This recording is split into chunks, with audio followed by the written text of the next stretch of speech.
use the Quran to substantiate your belief. You know why? You don't believe the Prophet Muhammad to be a true prophet. You consider to be a liar. So why would you take the words of a liar to support your belief? But why are you taking things out of the Bible? You didn't listen to my response, did you? We Muslims already affirm the Old Testament prophets. Yeah, we affirm Abraham, Moses, Jesus, Noah, right? But you quoted me the New Testament, and then you're saying that this No. Listen to what I said. I said the Quran mentioned in chapter 5 verse 48 that the Quran is a quality control of the previous scriptures. So we have no doubt that there may be some remnants of truth, but it's still corrupted. Okay? Now we have no problem at all to accept the previous prophets. Why? Because that's one of the 6 articles of our faith, to believe in the Rusul, in the messengers. So it's part of our faith to believe in Jesus, peace be upon him, as one of the mighty messengers of God, as the Messiah, right? So therefore we have the liberty to go into your books and distinguish, okay, what parts is confirmed with the Quran, we have no problem accepting it. What parts doesn't affirm the Quran, we reject it. Everything in between, we neither believe nor do we disbelieve. You don't have that liberty when it comes to the Quran. You don't believe in Prophet Muhammad to be a true prophet, so therefore you cannot use the Quran to substantiate your belief. Does that make sense? I'm just processing what you're saying. Yeah? Does that make sense? So how can you use the word of a liar, which you consider Prophet Muhammad to be a false prophet, correct? You consider to be a false prophet, you as well. Yeah, both of you. So how can you substantiate your belief by using the words of a liar? Can I point out a fallacy there to what you just said? What's the fallacy? So you say that the Quran is a criteria of the New Testament. No, it doesn't. A guardian. I said all the previous scriptures, not just the New Testament. Right, so that it's a criteria, and where it agrees with the Quran, you accept it, and where it disagrees with the Quran, you reject it. Yeah. Right? But the reality is, you compare what the Quran says, you compare what the Bible says, and there's very few points of contact in the two texts. And so you actually have nothing in the Quran to help you discern which parts of the Bible to believe and which parts of the Bible to disbelieve. Let me finish. Okay. Right? And even if a particular passage in the Bible teaches something that you can agree with, that doesn't prove from an Islamic point of view that it hasn't been changed. Did I say that? No, but that's Did I say that? Well, but the point is, you're trying to quote the Bible because you're saying that bits of it hasn't been changed, but you can't identify. No, you misunderstood the point. What you're doing is you're just going back to square one. Let me make it very clear. You said correctly, the Quran is a muhaymin, is a quality control of the previous scriptures, right? Including the New Testament, including the Gilgamesh epic. There's some similarities, yeah? There's no problem with that. So there may be some remnants of truth. Yeah, I have that. How do you identify those bits? Because I use the Quran as my criteria. But how does so give me an example. Show me something in the Quran that then identifies that a verse in the Bible can be trusted. I just said to you. No, wait, hang on. Did I ever say to you that I trust the Bible? Did I say that? Did I say that? Don't put your words into my mouth. No, you're being nitpicky. No, I'm not nitpicking. I'm trying to test the fact that you are saying something that you don't really put. You said that I can trust the Bible to a certain extent. No, I don't. I don't. So you don't believe it's trustworthy. I don't believe it's trustworthy. Right. But there is no problem. You quote it. I quoted. Do you know why? Is that the point? Wait. Do you know why I quote it?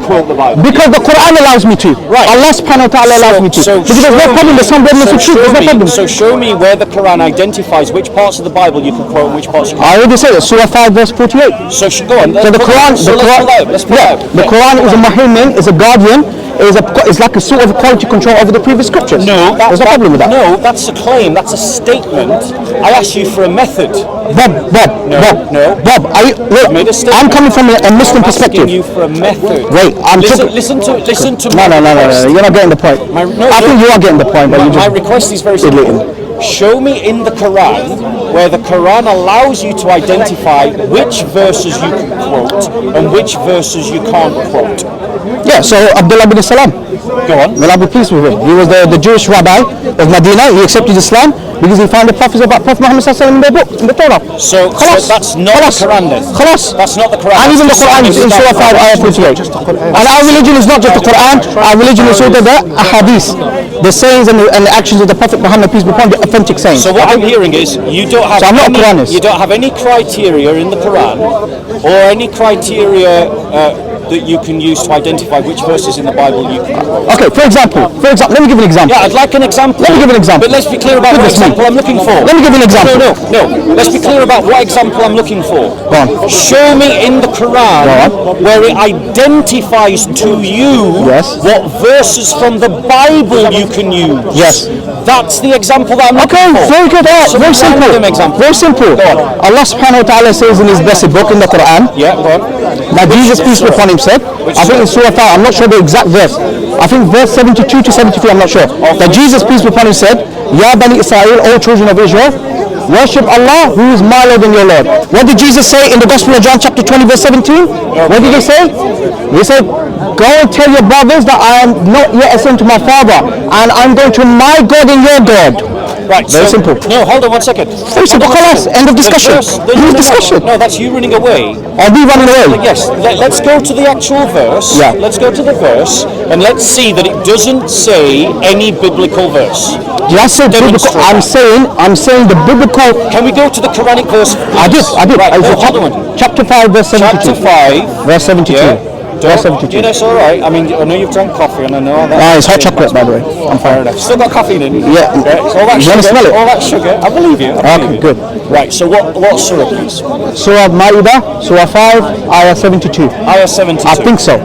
Right. O children of Israel, worship Allah, my Lord and your Lord. Good. Whoever joins other gods with Allah, Allah will forbid him the garden, and the fire will be his abode. Yes. There will, for the wrongdoers, be no one to help. Yeah. Those are the words of Jesus, right? No. Only the first part. Worship Allah, my Lord and your Lord. O children of Israel, worship Allah, my Lord and your Lord. Now, can we find this? Can we find this in the Bible? Yeah. Now, show me a verse in the Bible where Jesus says, worship Allah. Did I say worship Allah? No, Jesus I said said God. the Quran. I said God has a God. No. God said my God and your God. That's what. No, hold on 1 second. We're trying to identify. Oh, so you want literal reading? You want literal words? But that's the point. No, that's not the point. Okay, wait. No, I'm going to stop you there. Let's be For example, the first commandment. Can you show me where Jesus says worship? For example, I said the true worshippers are those who worship the Father. According to John chapter 5. Does the Quran, does the Jesus of the Quran ever call by the way, our Father? By the way, let me make this. You see my point? No, you're not getting the point. Let me make this very clear. Yeah, our Christians. You do know our Christians say Allah. You do know that. 1 second. You do know that. 1 second. You do know that. In the Quran, Jesus says worship Allah. Show me in the Bible where Jesus says worship Allah or where he says worship Father. Or alternatively, show me a verse in the Quran where Jesus refers to Allah as the Father. Wait, hang on. No, show that. Wait. Hang on. You made the claim, show me. Let me make this very clear. What verse did you quote in the chapter 5 verse 72. No, in the Bible. In the Bible, John 20:17. Okay. By the way, look, it's very simple. Look, I'm going to end the discussion here. It's so simple. He's like a literalist, basically. He wants a literal translation. By the way, even in the Quran, Allah subhanahu wa ta'ala, he says, Allah subhanahu wa ta'ala, he says, Allah has not begotten a son. Okay? It's very simple. Right? This is your corpus. This is your Bible. Your Bible says the Father, the Son. So your Quran doesn't say that. What I'm telling you is very simple, which is there are some remnants of truth that is confirmed in the Bible, and we use the Quran for that. And what I'm saying to you what is your criteria? My criteria is the Quran. My criteria is the Quran. Right, so now we're going to see if your method stacks up to criticism. We're testing your method. What? Testing my method? Yes, we're testing the Quranic method, your method, to see if it stands up. Why don't you? Okay, have you read the Quran in totality? Right. So this verse in the Quran, which verse in the Bible corresponds to it? This corresponds. So you don't want identical? No. Why? You do know we Muslims don't believe Allah begotten a son. Wait. You do know? You to show me. I'm telling you, very simple. Which verse in the Bible would you like to read? Wait, hang on. Did I ever say I can trust the Bible? Did I ever say that? Yes, you said. No, I didn't. I never said that.